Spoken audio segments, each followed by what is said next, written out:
Hi, I'm Eleanor with the inside story on the big soaps. The repercussions of Max and Tanya's affair set off a tornado of emotion and anguish around the square. But that's the least of her worries, because Yusuf tells her she needs a colposcopy and biopsy ASAP. And the results are the worst possible. Tests confirm she has cancer. Earlier in the week, Vanessa storms around to the bedsit to confront Tanya, and after a vicious row about Max, she heads back to her house to trash it. But Carol and Jack throw her out, much to Eddie's disgust, although later Carol manages to get him back on side.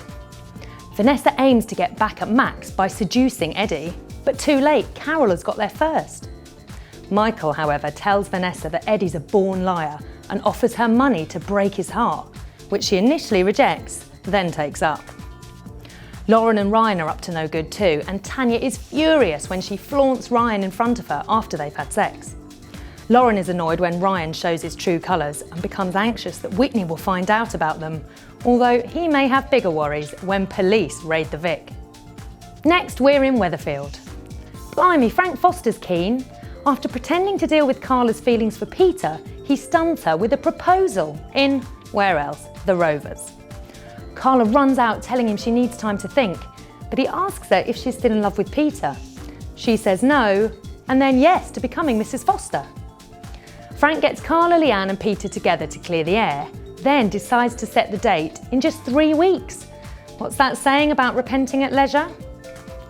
Fiz desperately misses Hope and seems to be coming round to the idea of the mother and baby unit, especially after she struggles to say goodbye to Hope after a prison visit. Another prisoner, Ginny, offers Fiz some drugs to take the edge off, but she declines, then returns to her cell to find Ginny's OD'd. Meanwhile, Fiz finds the baby unit is full and discovers Ruth is using her baby to smuggle in drugs. Fiz is questioned by the governor about Ginny and she spies a chance to get into the unit. She's not going to turn grass, is she? And Tommy tries to prove he's a decent guy by cooking a meal for Tina. But is it too late? Well, Dr. Matt hopes so, as he tries his best lines on her. Last, it's Emmerdale. It's a massive week for mean teen Amy, who's forced to reveal why Jared's blackmailing her. She split up his family by sleeping with the dad. But that's not all for Amy. A pregnancy test is positive and she informs Kane he's going to be a dad, while he informs her she's going to have an abortion. But she's stubborn and tells him no, she's keeping it, a decision Kane gently tries to change by holding her hostage. He needn't have worried though, because when Val accuses her again of theft, Amy decides to terminate after all. Adam is hell-bent on getting back with Mia and she doesn't seem to find the idea unappetising, but will Ella keep stum about exactly who her lover was? Ella's not in the best frame of mind when she discovers Katie has spent the night with Declan, but it's hardly fair to destroy her daughter's happiness.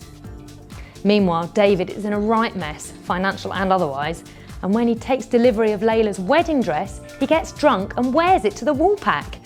He'll be a very cross dresser in the morning.